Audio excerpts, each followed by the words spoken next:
Hi kids. In today's session we are going to learn about diseconomies of scale. Already we studied about the economics of scale. Okay, diseconomies of scale. In internal as well as external, two types are there, internal and external. First, you should know about what is the meaning of the diseconomies of scale.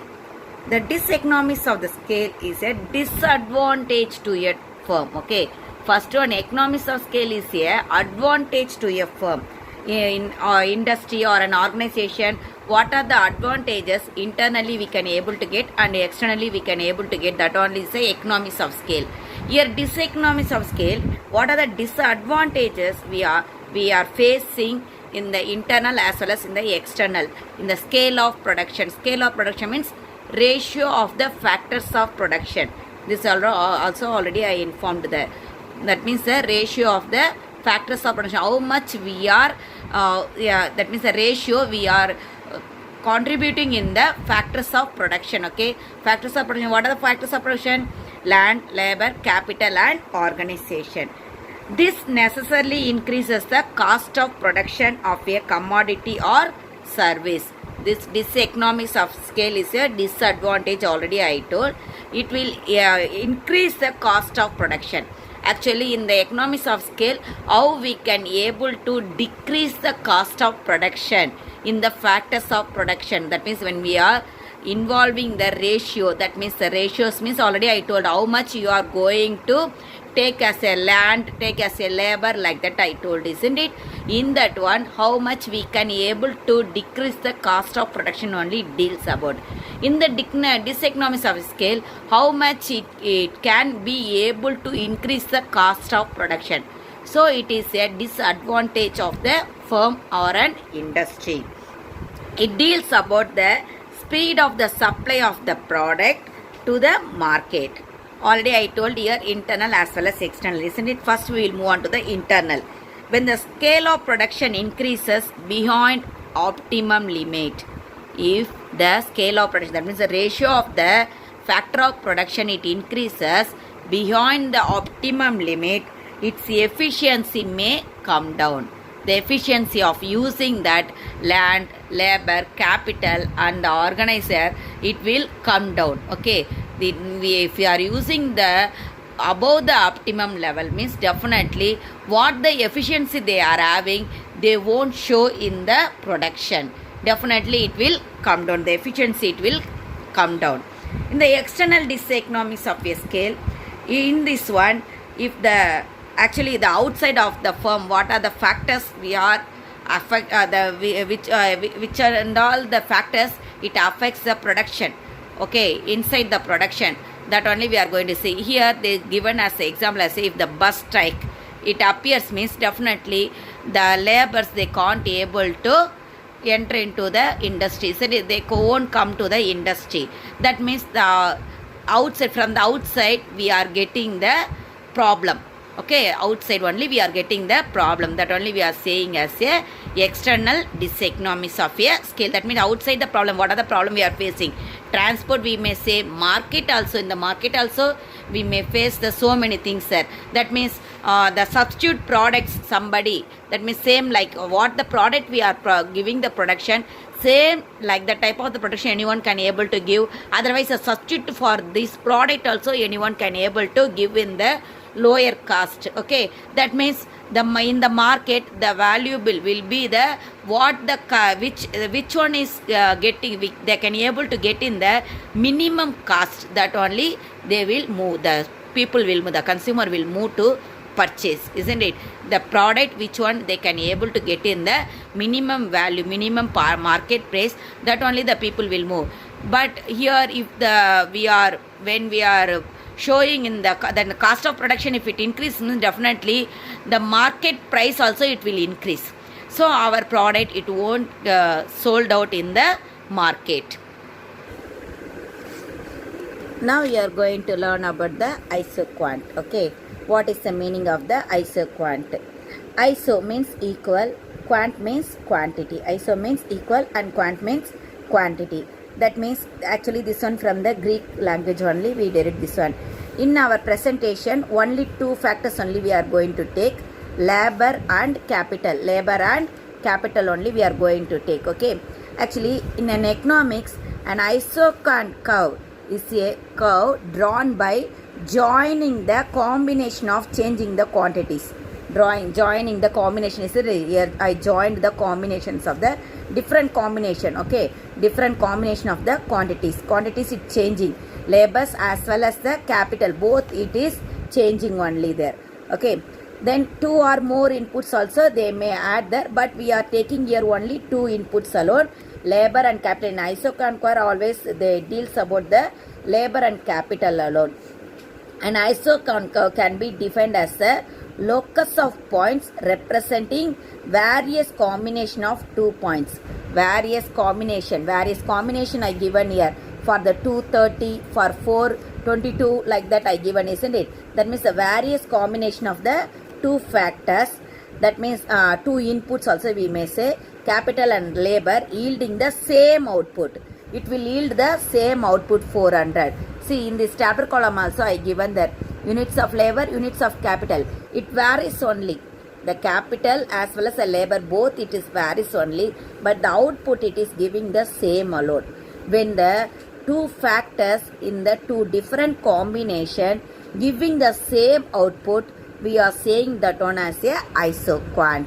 We are saying that one as a isoquant. This one otherwise called as a equal product curve. This one called as a equal product. That means it's giving the equal product alone. 400, it is the equal product. Okay, and we may say this one as a product indifference curve. In the product there is no indifference.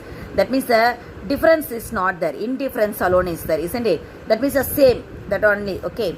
Okay, here they given the first already I told, whenever we are explaining one law, first we should give the definition and assumption. After that tabular column and graph I said, isn't it? First we will move on to the definition. Before that I said only the meaning. Okay, here definition. An isoquant is a curve showing all possible combinations of inputs physically capable of producing a given level of output. Given level of output, 400 is the given level of output, that physically capable for the producing the given level of output, but the different combination, okay, different combination we are showing them. Here assumption already I told two factors only we are taking there for the assumption. Factors of production can be divisible into small parts. That means factors of production we are dividing in the small parts, 2, 4, 6, 8, 10, like that. Technique of production is constant. What the technique we are using for the production, it is constant. The substitution between the factors, between the two factors is technically possible. Okay. Thus it is production function is of the variable preparation. Law of variable preparation already we seen, isn't it? Same like that only we are going to utilize this also. Actually this isoquant and indifference curve already we studied in the second lesson. Okay, both are same alone. In the indifference curve and the isoquant, both same alone. From this one we are going to the, that means from the schedule alone we are going to explain the graph. From the schedule what we given there, units of labor 2, 4, 6, 8, 10. Units of capital, actually the units of labor it's increasing, but units of capital it is decreasing. When one of the factor it increasing, the other factor it should decrease in the isoquant. Then only we can able to get the same quantity of the production. Same quantity of the production, the same only 400. Okay, that only I explained here.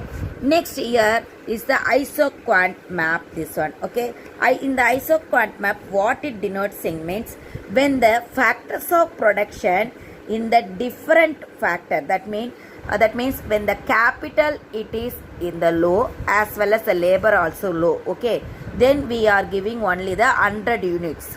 When we are increasing the labor, the capital, both when we are increasing, the production it will increase. Again when we are increasing the production also it will increase, goes on increasing alone. When we are showing that one on the map, it is called as a isoquant map. Now I am going to explain the properties of isoquant curve with the same diagram alone, with the same graph alone. Okay, The isoquant curve has negative slope. Negative slope means from left to right it comes, isn't it?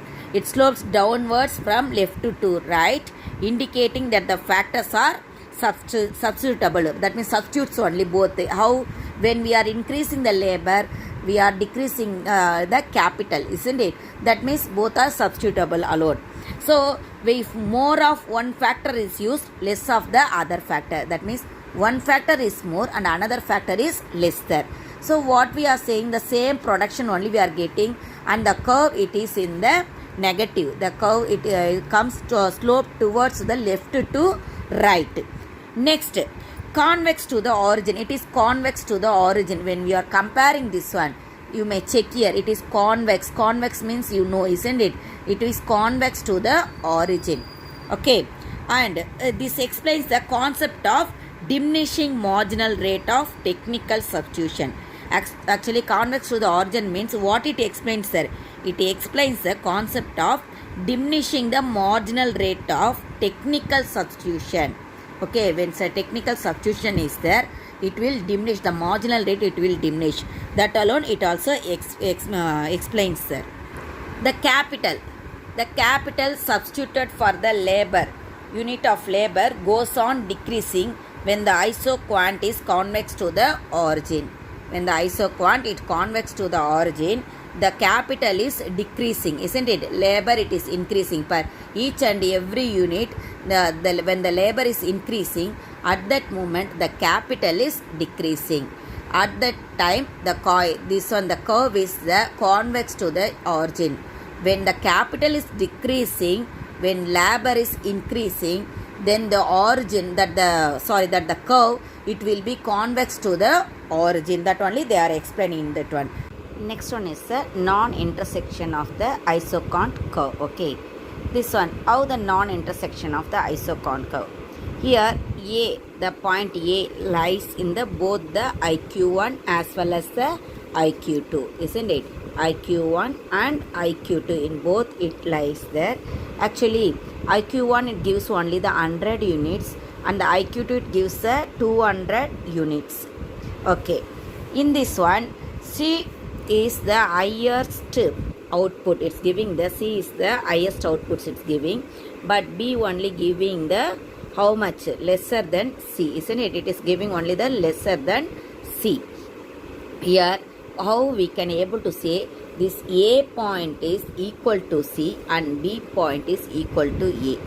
A point is equal to C and B point is equal to A, like that we are saying. Okay, but whether that means both are equal means how we will say that means C is equal to B only we will say, isn't it? But it won't come like that because C is greater than B. C is greater than B. That means non-intersection of the isoquant curve. Here there is non-intersection of the isoquant curve. Next, this one is an upper isoquant curve always represent a higher level of the output. And this one is also one of the property alone. The upper isoquant curve, it always shows the higher, what is that one? Higher level of the output, and the lower one shows only the lower level of output. Isoquant curve does not touch either the x-axis or y-axis. This is also one of the property. Okay, you may check in this one. Okay, in this graph itself, no isoquant curve it touches the x-axis or y-axis. Both it not touches. Only capital is used there and the labor is used. IQ2, IQ1 is the capital and IQ2 is the labor. Only both only it used. It's not touching the x-axis or the y-axis.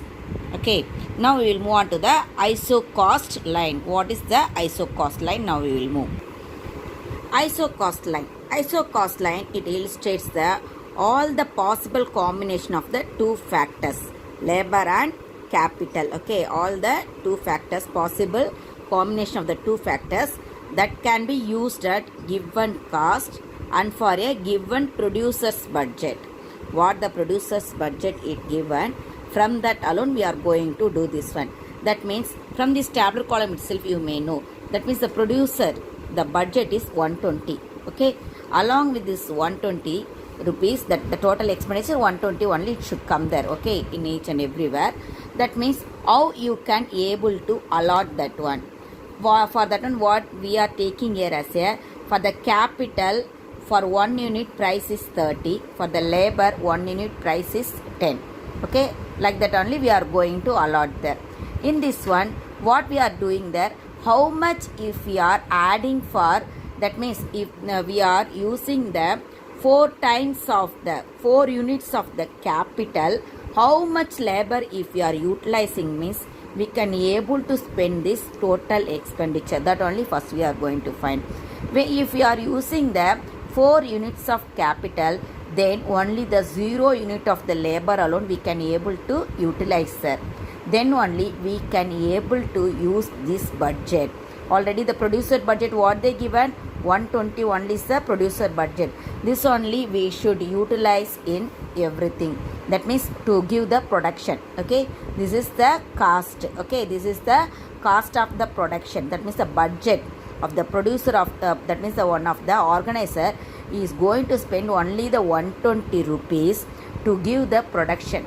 Okay, how he can able to give the production. That only we are, what we are doing there, we are segregating that one into 2 parts. For the 2 factors, we may say, for the 2 factors he is utilizing that, for the capital and labor. If the we are choosing the, for the capital for 1 unit is 30 rupees and the labor 1 unit is 30 rupees, means how we are going to allocate that one, that only we are checking here. Okay, if we are using the 4 unit of the capital, 4 unit of the capital, that means 1 unit 30 rupees, 4 unit of the capital is 30. That means 0 only we can able to utilize here. The labor we can utilize only the 0. Then only 0 into 10 it will occur 0. 430s are 120. The budget, it is correct, isn't it? If you are using the 3 unit of the capital, then we can utilize the 3 unit of the labor also. We can utilize the 3 unit of the labor, sorry, 3L it should come, 3 unit of the labor also. Then we can utilize that whole budget. What the budget they given, we can utilize that whole budget. 3 3s are 90, isn't it? 3 into 30, 90 plus 3 10s are 30, 120 it will come. Similarly only we are utilizing here. Okay, 2 unit of capital, 6 unit of labor, then 120 it will arise definitely. 1 unit of capital means 9 unit of labor we may utilize there. And 0 unit of capital means we may utilize that 12 unit of labor to utilize that budget. But whether it is used there, if you are using the 0 unit of the capital, only you are having the 12 unit of the labor, whether you can able to give the production, we can't able to give the production. Same like that only here also, we are having the 4 unit of capital but 0 labor. Whether we can able to give the production, no. That only in the property what they said, only capital only is there. That means already I explained here, isn't it? Only capital only is there. Both are there. If the capital and labor both are there, means the isocon curve, it won't touch the x-axis or the y-axis. Okay, here only capital only using, so only it touches the x-axis. Here only the labor only utilizing, so only touches the, sorry, it touches the y-axis, it touches the x-axis. Okay, that means what? If both we are utilizing, means the isocon curve, it won't touch the x-axis or the y-axis. Okay, it won't touch the x-axis or the y-axis. Both the axis it won't touch if we are utilizing both the factor. Here only one factor only they are using. To explain through this isocost line itself, we can explain the this property of the isocon curve also. That means what they are given, isocon curve does not touch either x-axis or y-axis. In this one, it touching the x-axis one side, x-axis one side and another side y-axis. But what we are doing there, here only the capital only they are utilizing. Only capital only they are utilizing, not the labor, means then it will touches the axis, y-axis. Okay, labor only utilizing, not the capital, means then it will touch the x-axis. Okay, okay children. Now the isocost line we may say, this only is the A to E is the isocost line. If A from A onwards we are starting there. That means from this alone we formed this graph also, we drawn this graph also. Okay, if 4, the capital is 4 means the labor is 0 only, isn't it? So no use at all. If the capital is 3 units means labor also 3 units. Capital is 3 units means labor also 3 units. If the capital is 2 units means the labor is 6 units. If the capital is 1 unit means the labor is 9 units. If the capital is 0 means the labor is 12. When we are joining this line A to E, it is called as a isocost line.